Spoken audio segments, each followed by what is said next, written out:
মাননীয় মুখ্যমন্ত্ৰী মহোদয় ডাঙৰীয়া আপোনালোকে ৰিজাল্টটো কেতিয়া দিব আপোনালোকে এপিডিচিএল অফিচ কাম ফিল্ড এছিষ্টেণ্ট আৰু সহায়কৰ যি পৰীক্ষা হৈ গ'ল সেই পৰীক্ষাৰ ফলাফলটো কেতিয়া দিম বুলি আপোনালোকে ভাবি থৈছে আপোনালোকৰ প্লেনিং কি মতলব কি দিয়া ধান্দা আছে নে নাই যদি আপোনালোকে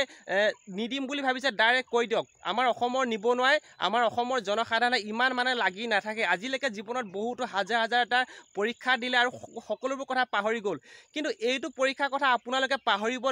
দিয়া নাই আমাক আচলতে আপোনালোকে আমাক নচুৱাই আছে একদম মুঠতে আমাক আপোনালোকে কি বুলি ভাবিছে নাজানো মুঠতে এনেকুৱা ধৰণে নচুৱাই আছে আপোনালোকে চাবি পকাই আছে আমি নাচি আছোঁ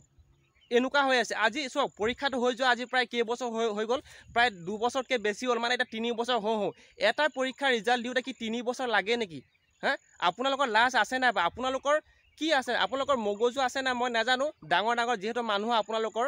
মগজু থাকিলে ইমান ডাঙৰ মানুহ হয় কিন্তু আপোনালোকে কেনেকৈ ইমান ডাঙৰ মানুহ হৈ গ'ল মই নাজানো কিন্তু আপোনালোকে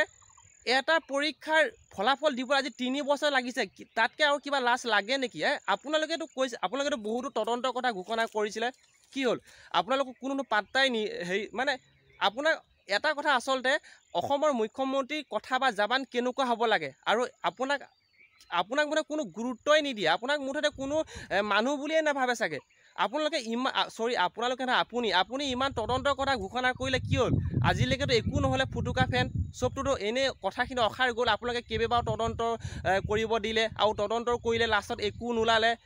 ক্লিন চিট ওলাই গ'ল সেই পৰীক্ষাটোৰ কোনো ধৰণৰ অনিয়ম বা এনেকুৱা ধৰণৰ দুৰ্নীতি হোৱা নাই বুলি ক্লিন চিটো ওলালে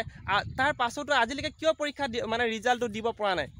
আছে কি নে কি আপোনালোকে আৰু টকা মেনেজ কৰিব পৰা নাই নেকি নে গোটেইকেইটা চিট আচলতে বুকিং হোৱা নাই নেকি যিদিনাখনে বুকিং হ'ব চাগে সেইদিনাখনে আপোনালোকে সেই পৰীক্ষাৰ ফলাফলটো দিম বুলি ভাবি আছে এইটোৱে হয়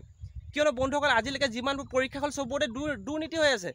চবতে মোৰে পইচা দিছে চাকৰি লৈছে প্ৰতিটো পৰীক্ষাতে ডিফু হওক ছেকশ্যন এছিষ্টেণ্ট হওক বা আপোনাৰ PNRD হওক আৰু এইবিলাক কি মানে পৰীক্ষা ল'ব ৰিজাল্ট দিব লাগে তাৰ পাছত আপোনালোকে পৰীক্ষা দিয়াৰ পাছত ৰিজাল্ট নিদিয়ে ৰিজাল্ট দিয়াৰ পাছতো যোনখিনি টকা দিয়ে যাৰ পইচা আছে তেওঁলোকে চাকৰি পায় যাৰ পইচা পাতি একো নাই তেওঁলোকে মুঠতে হাজিৰা কৰি খাব লাগে হা এইবিলাক কি মানে আপোনালোকে কিয় মানে যাৰ টেলেণ্ট আছে